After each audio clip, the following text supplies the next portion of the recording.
140 దేశాలకు సంబంధించిన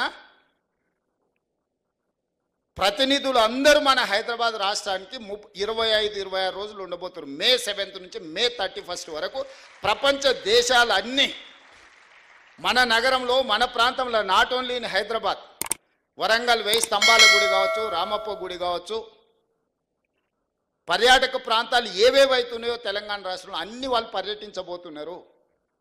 తెలంగాణలో ఉన్న ప్రసిద్ధి చెందిన పర్యాటక క్షేత్రాలన్నిటి దగ్గర ఈ ప్రపంచ అందగత్తెలు ముందర అక్కడికి వచ్చి అక్కడ మిస్ వరల్డ్ కాంపిటీషన్స్ మన రాష్ట్ర ప్రభుత్వం నిర్వహించబోతుంది. ఎంత గొప్ప అవకాశము! 72సారి ఇప్పుడు నిర్వహించేది. 72 సార్లలో ఒక్కసారి అమితాబ్ బచ్చన్ ముంబైలో నిర్వహించాడు. 70 సార్లు ఇతర దేశాలలోనే జరిగింది. 72వసారి మన తెలంగాణ రాష్ట్రం ప్రపంచానికి ఆతిథ్యం ఇవ్వబోతుంది. 3000 ఛానల్స్ ప్రపంచం నుంచి మన దగ్గర నెల రోజులు ఉండబోతున్నారు. 3000 ఛానల్స్ అండ్ పేపర్స్ హైదరాబాద్ ఆతిథ్యం ఇవ్వబోతుంది. గ్లోబ్లో హైదరాబాద్ ఒక ల్యాండ్ మార్క్ కాబోతుంది. అసలు ఇంత మంచి సందర్భం వస్తే నువ్వు అభినందించకపో, నీ బాధ దుఃఖం రోజు మాట్లాడుతుండు. దానికి ఎట్లా ఖర్చు పెడితే దీనికి ఎట్లా ఖర్చు. మేము దుబారా చెయ్యము.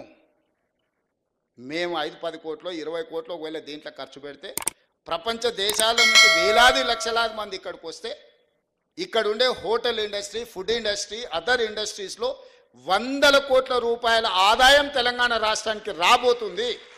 మీరే ఒక గుడికి యాదగిరి గుట్టకు పోతారు.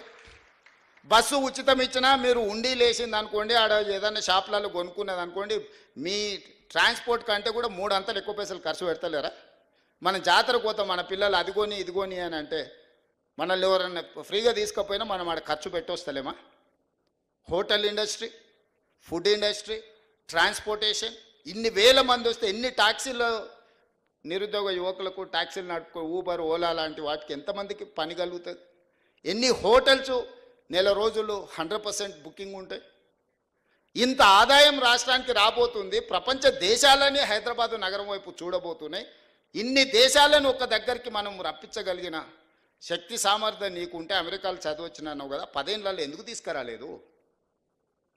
ఫార్ములా ఈ రేస్ అంట. ఫార్ములా ఈ రేస్ ముసుగులో ప్రభుత్వం పైసలు నువ్వు కొల్లగొట్టినావు స్వామి. అందుకోసమనే నువ్వు కేసు ఎదుర్కొంటున్నావు. నీకు నాకు పోలిక లేదు. ప్రజల కోణంలో ప్రజా సమస్యలను పరిష్కరించాలన్న ఆలోచనతో నేనున్నా. ఉద్యమం ముసుగులో మొత్తం ఉన్నదంతా ఊడ్చుకపోదామన్న ఆలోచనలో మీరున్నారు. నీకు నాకున్న తేడా ఇది. ఏ రోజైనా మిమ్మల్ని నా కుటుంబ సభ్యులకి ఇట్లా కలిసి చెప్పడానికి మాట్లాడినారా? మీరు మీరు మీరు ప్రత్యక్ష సాక్షులే కదా. నేనేం కొత్తగా చెప్పాల్సిన పని లేదు కదా. కానీ మిస్ వరల్డ్, మిస్ యూనివర్స్ అనే వాటికి ఎప్పుడో పోయింది అధ్యక్ష. వాటికి ఉండే ప్రెస్టీజ్ గతంలో ఇప్పుడు పూర్తిగా పోయింది. కానీ అదేదో పెద్దదో సాధించుకొచ్చినట్టు, అదే అంతర్జాతీయ ఈవెంట్ ఏదో ఇక్కడ జరిగితే ఏదో రాష్ట్రానికి లాభం వస్తుంది, మేమేదో అడ్డుకుంటున్నట్టు నేను అడుగుతా ఉన్నా అధ్యక్ష వారిని. ప్లీజ్ మళ్ళీ మీరు సబ్జెక్ట్ డిబేట్ అవుతుంది. సబ్జెక్టు వారిదే సార్, వారే చెప్పిన మాట. ఏమన్నారు సార్ వారు? ఈ మిస్ వరల్డ్ పోటీల వల్ల క్లారిఫికేషన్ పోయి విమర్శలు. ఎస్ సార్, విమర్శ ఏముంది సార్, వారు క్లారిఫికేషన్ అడుగుతున్నా. మిస్ వరల్డ్ పోటీల వల్ల ఆదాయం వస్తుంది రాష్ట్రానికి, కొలువులు వస్తాయి, ఉద్యోగాలు వస్తాయి అన్నారు. ఎట్లొస్తాయి, ఏడికెళ్ళు వస్తాయి చెప్పాలని చెప్పి నేను కోరుతా ఉన్నా. నెంబర్ 1. నెంబర్ 2 అధ్యక్ష, నేను ఒకటే అడుగుతా ఉన్నా అధ్యక్ష. మిస్ వరల్డ్ కి 54 కోట్లు ఖర్చు పెడితే తప్ప అంటున్నారు. మరి ఫార్ములా ఈలో 46 కోట్లు ఖర్చు పెడితే దాన్ని ఏకపక్షంగా కేబినెట్ అనుమతి లేకుండా రద్దు చేసి అంత పెద్ద ఈవెంట్ ని, అంతర్జాతీయ ఈవెంట్ ని రద్దు చేసిన వాళ్ళు మరి ఇక్కడేమో ప్రభుత్వ డబ్బులు ఖర్చు పెడతాం కరెక్ట్ ఎట్లా అవుతుంది అధ్యక్ష? చివరిగా నేను ఒకటే అడుగుతా ఉన్నా అధ్యక్ష. ఇవాళ టెస్లా అనే ఒక కంపెనీ ఎలక్ట్రిక్ వాహనాల కంపెనీ అధ్యక్ష, భారతదేశంలో యూనిట్ పెట్టాలని చెప్పి ఎదురు చూస్తా ఉన్నారు. ఫార్ములా ఈ రద్దు చేసి అప్రతిష్టను మూతగట్టుకొని ఇవాళ 700 కోట్లు మొదటి రేస్తో వస్తే రాష్ట్ర ప్రభుత్వానికి ఆదాయం, ఆ ఈవెంట్ను మూర్ఖంగా రద్దు చేయడమే కాకుండా ఇంకా మళ్ళీ ఈ రోజు ఇంకో ఈవెంట్కు 56 కోట్లు ఖర్చు పెడుతున్నాం, తప్పెట్లయిద్దని మంత్రి గారు అంటే నేను అడుగుతా ఉన్నా అధ్యక్ష, ఇది మీ డబుల్ స్టాండర్డ్స్ కాదా?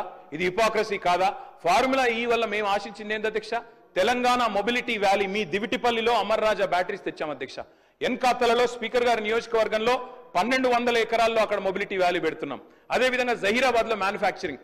ఇన్ని చేసిన ప్రభుత్వాన్ని మరి బద్నాం చేసి ఇలా మిస్ వరల్డ్ మాత్రం మొత్తం కొలువులు వస్తాయి, ఆదాయం వస్తుంది రాష్ట్రానికంటే ఎవరిని మోసం చేస్తున్నారు మంత్రి గారిని అడుగుతానో క్లారిఫై చేయాలని కోరుతాను.